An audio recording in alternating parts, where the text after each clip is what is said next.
یہ معافی مانگنے کا کیا طریقہ ہے؟ واٹس ایپ بھرا ہوا ہے معافی نامے سے، قطار لگی ہوئی ہے 3 دنوں سے، میرے اگلی پچھلی تمام چیزیں معاف کرو معاف کرو معاف کرو۔ اچھا کام ہے، یعنی معافی طلب کرنے کا یہ طریقہ اختیار کیا گیا، جس کو دیکھو اور بیچارہ لکھتا بھی نہیں، کاپی پیسٹ ادھر سے اٹھائے ادھر کر دے، لکھنے کی بھی کسی کے اندر اتنی ہمت بھی نہیں ہے۔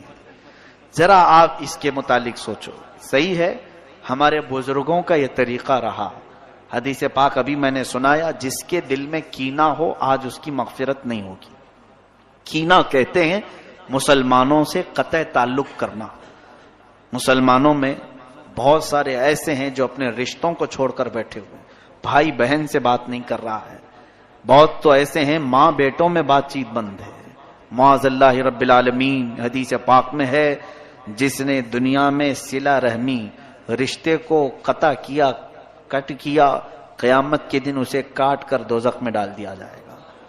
صلہ رحمی کو قطع کرنے والا، حضور نے یہ بھی فرمایا جس نے 3 دن سے زیادہ اپنے بھائی سے ترک تعلق کیا وہ میری امت میں سے نہیں ہے۔ یہ بڑی وعیدیں ہیں، اس لیے بزرگوں نے ایک طریقہ اپنایا تھا۔ آج کی رات جو کچھ بھی ہوا پچھلا سب بھول جاؤ، معافی طلب کرنے کے لیے ہم رب کے حضور آتے ہیں مغفرت کے لیے، لیکن اگر ہمارے پاس 2 چیزیں ہیں، نمبر 1 شرک اگر کیا ہو تو بخشش کی سوال ہی نہیں، دوسری چیز اگر کینہ ہے دل میں دوسرے کے متعلق، اپنے بھائیوں کے متعلق، تو بھی بخشش کی یہاں پر ممانعت کر دی گئی، مغفرت نہیں ہوگی۔ تو بزرگوں نے یہ عادت ڈالی تھی امت مسلمہ کو کہ یہ شب برات آنے سے پہلے اپنے دل کے کینوں کو صاف کر لو، معافی طلب کر کے صاف ستھرے ہو جاؤ، تاکہ آج بٹنے والی مغفرت تمہیں بھی مل جائے۔ آج رب تبارک و تعالیٰ کے ہاں جب اعلان ہو رہے ہو ناموں کا کہ فلاں جہنم سے آزاد ہے، فلاں آزاد ہے، فلاں آزاد ہے، تو ہو سکتا ہے ہمارا بھی نام اس فہرست میں شامل ہو جائے۔ یہ 2 چیزوں سے ہم کو آزاد ہو کر کے مسجد میں آنا تھا، لیکن اس کا یہ طریقہ اپنائیں گے کہ جس کو سوشل میڈیا میں نے دیکھا لکھا ہوا بھی آ رہا ہے، ریکارڈ بھی آ رہا ہے، ویڈیو بھی آ رہے ہیں، ساری طریقے ان لوگوں نے بنا کر رکھے ہیں، پورا کا پورا بازار گرم ہے۔ واٹس ایپ میں معافی مانگنے سے کون سی معافی ہے، بلکہ دل کرتا بھی نہیں ہے۔ ایسے ایک گروپ کے ساتھ سارے لوگوں کو ٹک کیا اور بھیج دیا ایک ساتھ، اسے معلوم بھی نہیں کتنوں کے پاس گیا ہے۔ معافی طلب کرنے کا یہ طریقہ ہے۔ معافی کیوں طلب کی جاتی ہے یہ آپ کو اچھی طرح سے معلوم ہے، کس کا دل آپ نے دکھایا ہے۔ اگر ایسا ہی ہوتا تو بزرگان دین یہ فرماتے کہ جاؤ ایک چٹھی میں لکھ کر کے چوک پر لگا دو کہ جس کو بھی میرے سے تکلیف ہو مجھے معاف کرتا ہوا جائے۔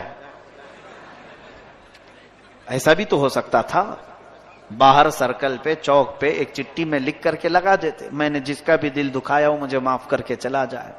یہ معافی طلب کرنے کا طریقہ نہیں ہے۔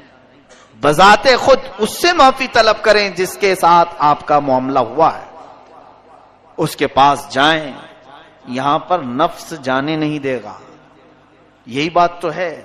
میں آپ کو بتاؤں، جتنی جلدی آپ یہ معافی نامہ بھیجیں کسی کو کہ مجھے معاف کر دیں، اسی جگہ پر ایک دوسرا سولوشن میں آپ کو بتاؤں، یہی فون تمہارے ہاتھ میں ہے، واٹس ایپ کے ذریعے سے استعمال کر رہے ہو اور فلاں کو بھیج رہے ہو مجھے معاف کر دینا، وہیں اگر تم اس کے نمبر پر کال کر کے بات کر لیتے اسے کہ آج شب برات آنے والی ہے مجھے تھوڑا معاف کر دو، پچھلے کئی باتیں تمہارے سے سخت ہو گئی، اس کے لیے دل نہیں مانے گا۔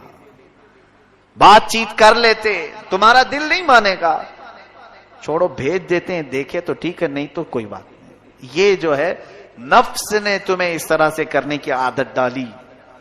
نفس امارہ یہ نہیں چاہتا ہے کہ کسی کے سامنے جھک جائیں ہم۔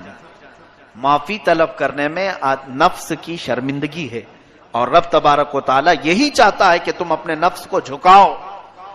اپنے نفس کو جب تک تم نہیں جھکاؤ گے تو معافی کی کوئی امید ہی نہیں۔ یاد رکھنا قیامت کے دن یہی حقوق العباد تمہیں جہنم میں لے کے چلے جائیں۔